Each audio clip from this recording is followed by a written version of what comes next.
The Israeli parliament votes to annex the occupied West Bank, a move unlikely to become law, but described as an insult by the US vice president. Donald Trump insists that annexation won't happen, but settler violence is escalating. Are US-Israeli relations in upheaval? This is Inside Story.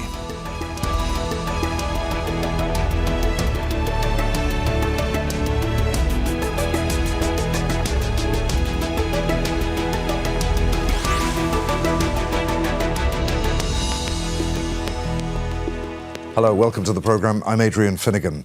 The Israeli parliament voted this week to annex the occupied West Bank, just as the US Vice President J.D. Vance was visiting.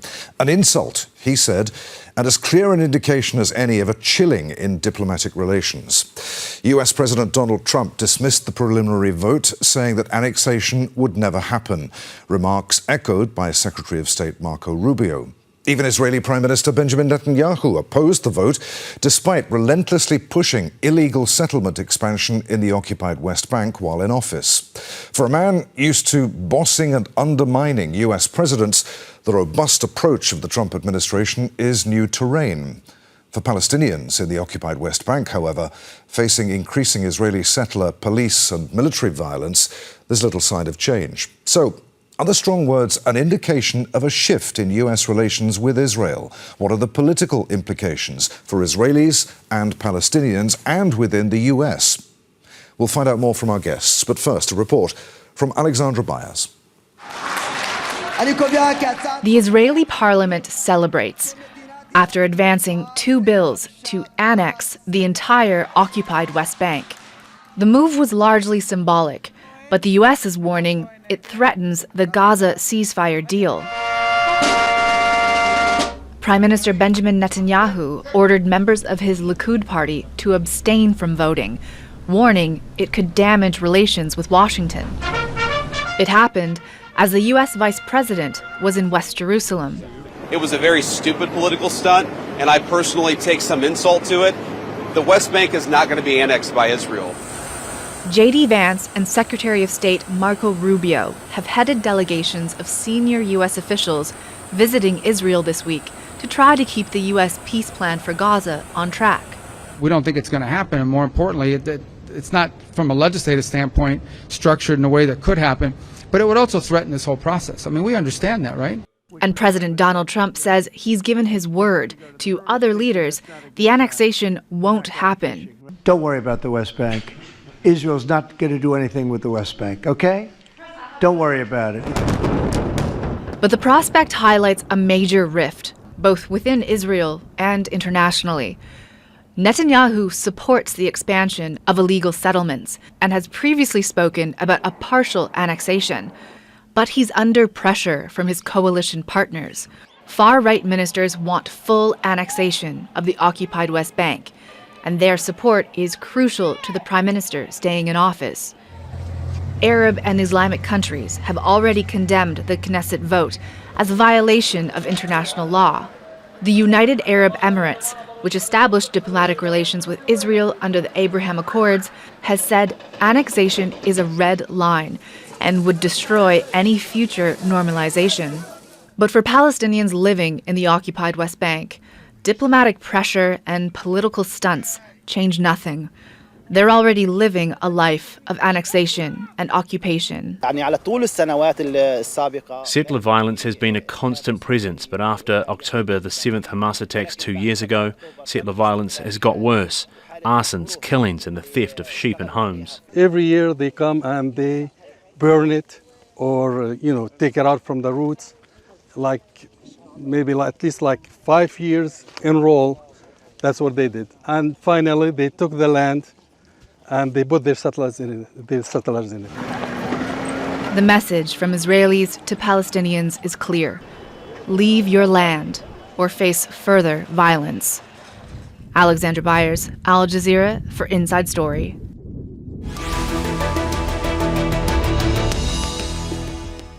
Let's bring in our guests. From Tel Aviv, we're joined by Alon, Pinkas, a former Israeli ambassador and consul general in New York. Mark Pfeifle is a Republican strategist and president of Off the Record Strategies. He joins us from Washington, D.C. And Gideon Levy is a columnist at Haaretz newspaper and author of The Punishment of Gaza. He also joins us from Tel Aviv. Gentlemen, welcome to you all. Alon, let's start with you.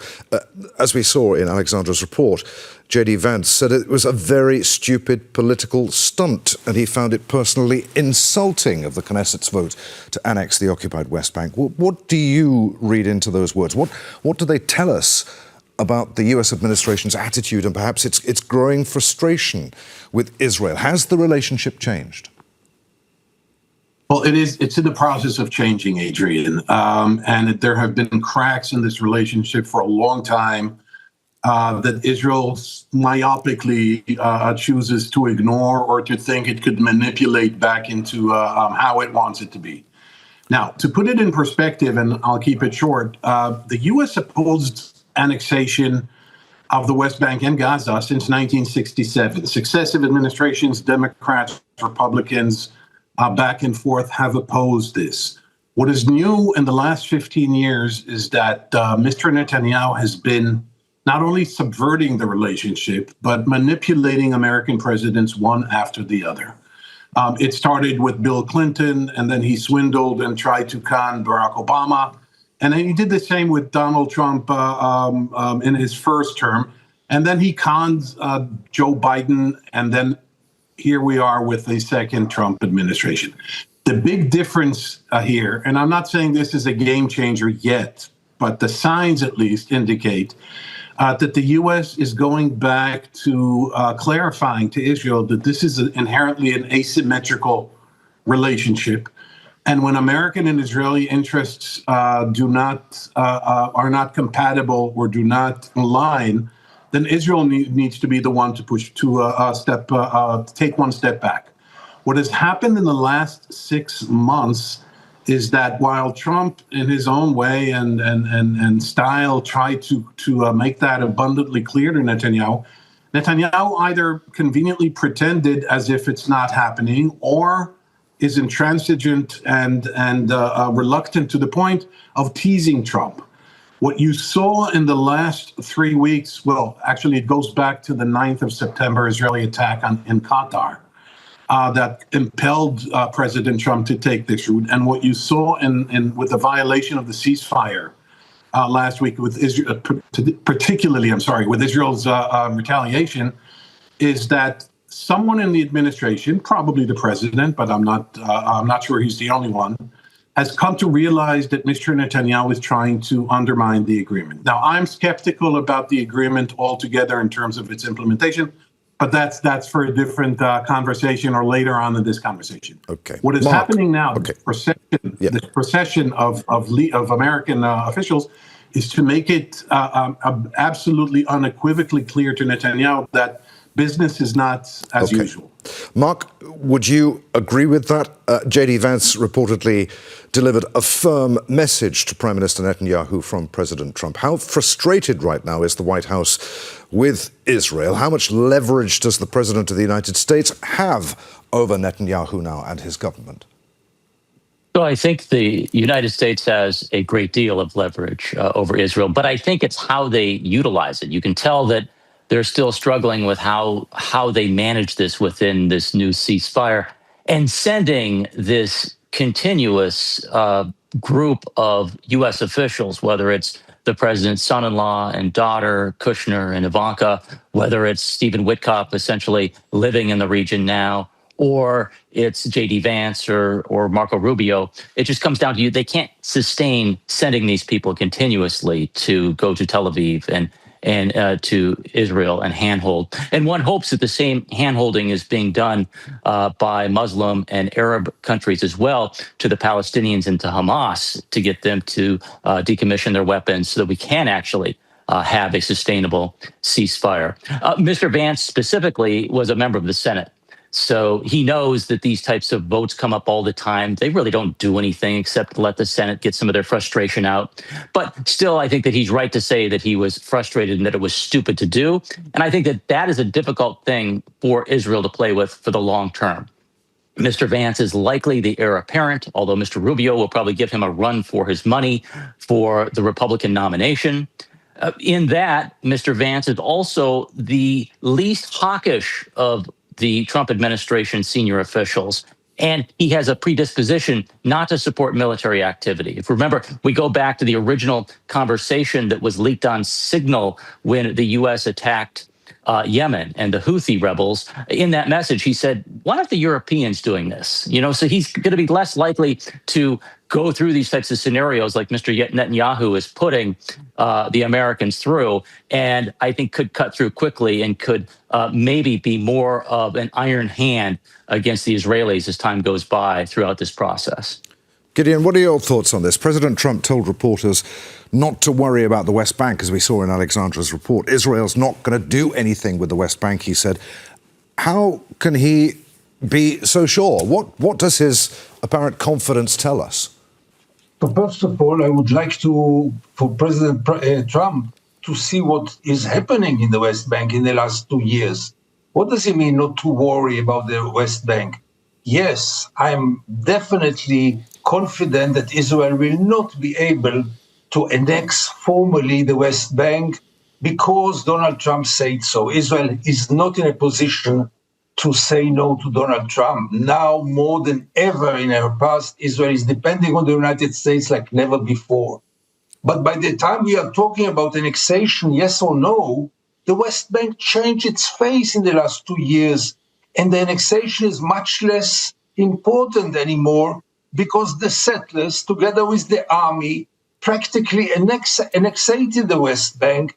Reality on the ground looks like nothing before, with dozens and dozens of new settlements, with dozens and dozens of evacuated Palestinian villages and communities because of the violence of the settlers, with no sovereign in the West Bank except of the settlers. The West Bank is not the West Bank that Donald Trump has in mind. And he did nothing about stopping Israel there. I would rather, would I be Donald Trump, and would I really care about the future of the West Bank and the future of the conflict, I would rather tell Israel, stop the settlers and stop the violence, much more important than any vote in the parliament.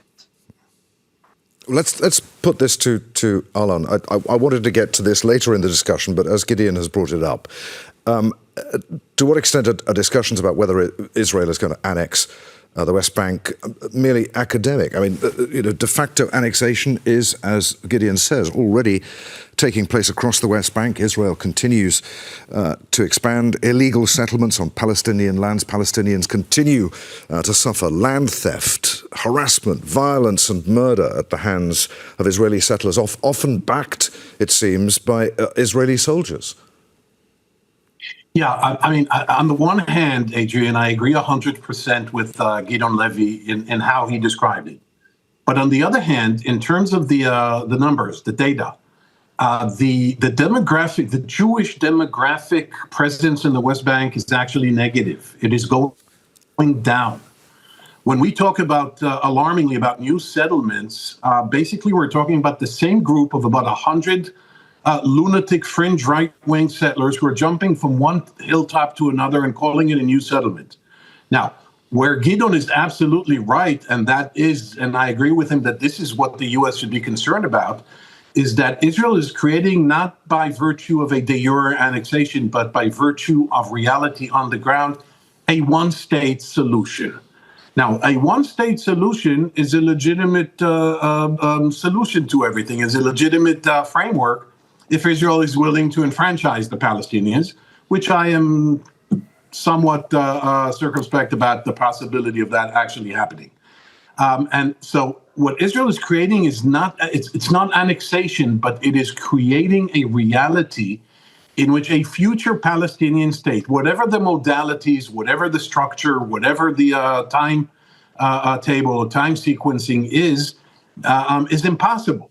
So it creates a status quo. The status quo in the West Bank is regressive. It's not really a status quo because of the violence that Gideon referred to, which means that while we were busy with Gaza, and for good reason for the last 2 years, the next focal point of violence is the West Bank. Mark, where does the administration stand on the status quo, as Alon describes it? Will the White House, is the White House likely to bring any pressure to bear on the Israeli government over the issue of settlements?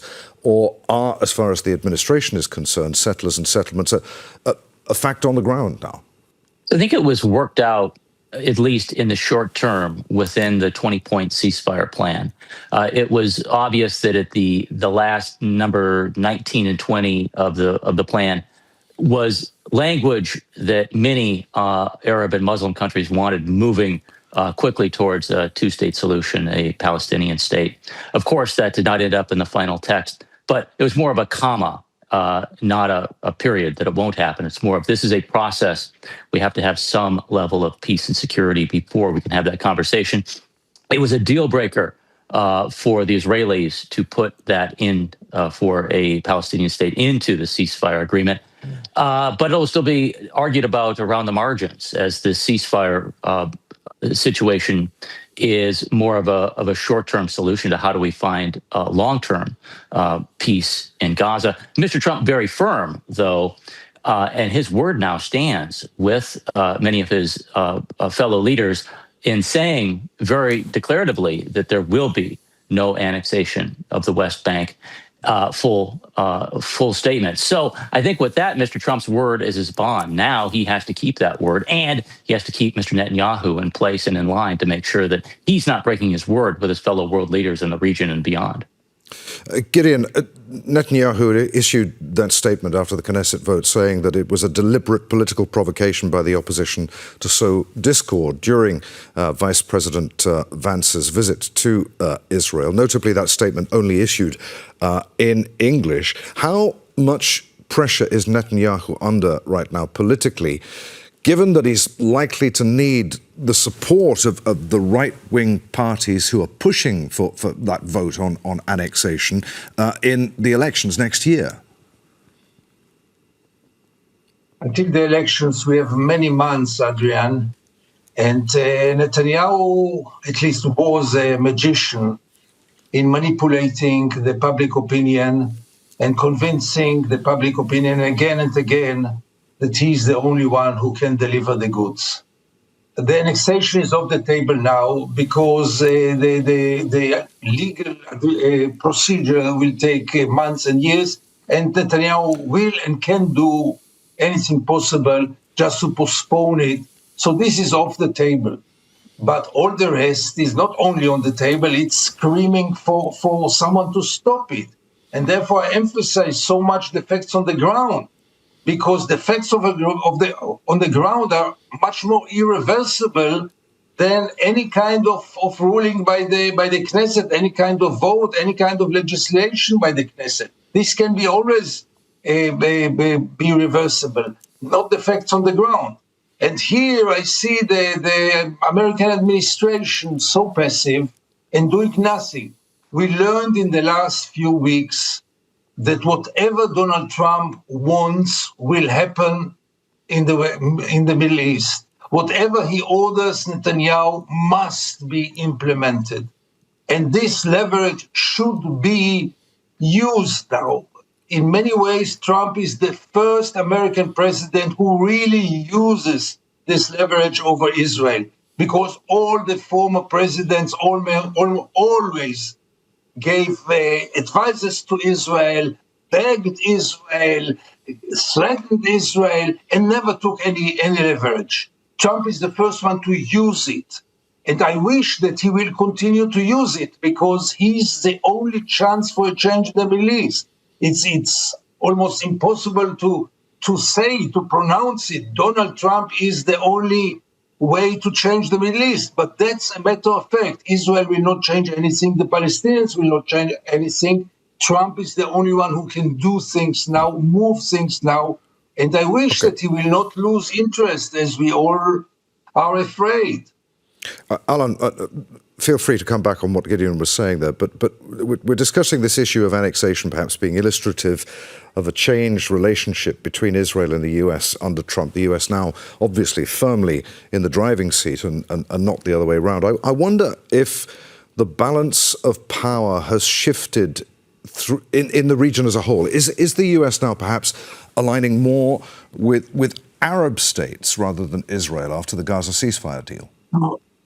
That's an excellent question. I mean, we don't have time to dissect this. Look, the trajectory of Israeli-American relations has been changing in the last 20 or 30 years because of a variety or a multitude of reasons. The disintegration of the Soviet Union, the pivot to China or the Indo-Pacific. The U.S. does not see the Middle East as a vital interest anymore, at least the 1, 2, 3 most vital strategic interests. On the other hand, here comes a new protagonist, Trump, who is extraordinarily, and we all say that, but this is true, that he's transactional. He thinks of diplomacy as some kind of capitalist, mercantile type of foreign policy. In this respect, Israel has nothing to give him. Saudi Arabia does, Qatar does, the Emirates do, Turkey does. Israel does not. All Israel can give him is its consent and acquiescence, and Netanyahu failed to do so, which caused Trump to build all this anger and look. I've been told that he was livid after the 9th of September attack on Qatar. And he was angry that after U.S. participation or assistance in the attack on Iran during the Iran-Israel war in June of 2025, that he asked for the war in Gaza to end and Netanyahu just ignored him. And so, yes, there is a change. But I go back to something that Gideon Levy just said. The key here is how engaged and interested Mr. Trump is going to remain. And I have my doubts here, not because of his notoriously narrow and short attention span, but because there's nothing in it for him to maintain this level of involvement. J.D. Vance, as was said before, is much less hawkish in terms of American commitment. He's going to say, let Turkey and Saudi Arabia and Egypt and the Emirates and Qatar and even the EU deal with it. Why must America again get into this quagmire without a vital American interest being threatened or being served? Depends how you look at it. So I do see a change. By the way, Adrian, you see it in polls. Mr. Vance, Mr. Rubio, and Trump himself, President Trump himself, are not oblivious to polls. A Reuters poll from 2 days ago shows that 41% of Republican voters, or Republican registered voters, support an American recognition of a future Palestinian state. The grand number is 59% of Americans. Okay. You see within MAGA, the MAGA movement, you see criticism of Trump over his treatment of Israel. I mean, that he was too lenient. So. Okay. Well, there are signs that it's changing.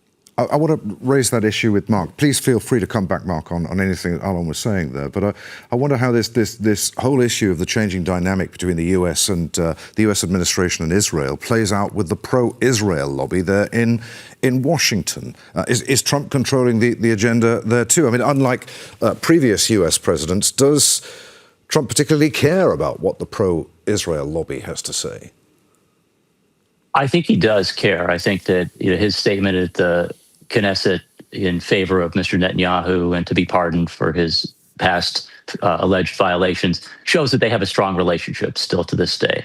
I still do at the same time think that a Republican president is not attached to the pro-Israel forces in the U.S. as much as other Republican presidents are, and maybe even as Democratic presidents like Mr. Biden.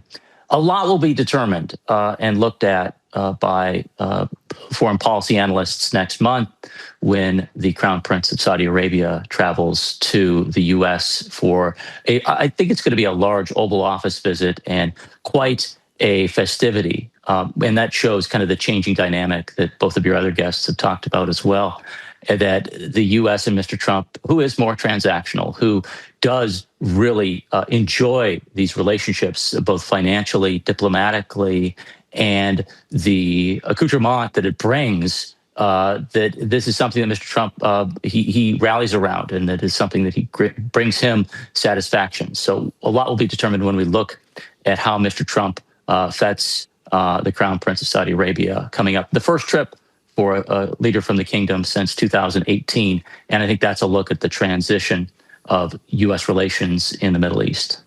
Gideon, I want to return to the facts on the ground as you described them earlier. Will this changing dynamic between the US and Israel ever go as far, do you think, as the White House perhaps insisting that Israel fulfills its obligations under international law? 700,000 Israelis live in settlements in the West Bank and occupied East Jerusalem. Settlers, as we've seen many times on the news, have been emboldened by far-right Israeli politicians to carry out attacks against Palestinians, their land, their properties, with near impunity. Do you see this situation changing anytime soon? What does all of this mean for Palestinians in the occupied West Bank? Unfortunately, I don't see it changing because we went too far, because this bullet was shot already. They took over so many lands. Their violence is really crossing any possible border.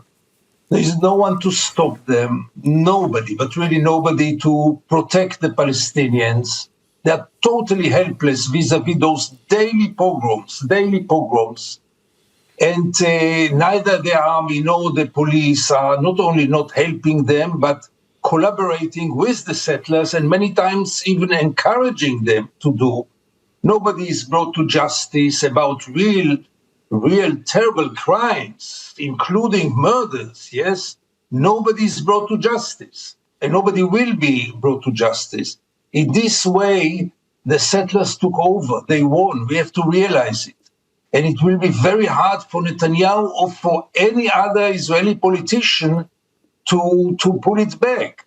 Because, once you lose law and order, once you let those gangsters do whatever they want, it's very hard to take it backwards. And therefore, here I am very skeptical. Again, if Donald Trump will put a real pressure, which I doubt, and here I totally agree with Alon, I don't see Donald Trump having interest in all this, for sure not for the long run, but that's the only hope, unfortunately. So I don't see him getting into it. Sure, if he would really put pressure on Netanyahu to change this reality in the West Bank, it is possible because there is an army, there is a police, they just have to act. But I don't see it happening in the present atmosphere, political atmosphere in Israel. Too late. Gentlemen, there is much more to discuss. I'm afraid we're going to have to leave that to a future edition of the programme. We're out of time. Many thanks indeed for being with us today. Alon, Pinkas, Mark Pfeifle and Gideon Levy. Thanks for watching. You can see the programme again at any time by going to the website. That's at aljazeera.com. For further discussion, you can join us at our Facebook page. You'll find that at facebook.com/AJ Inside Story. And of course, you can join the conversation on X. Our handle there at AJ Inside Story. From me, Adrian Finighan, and the team here in Doha. Thanks for watching. We'll see you again. Bye for now.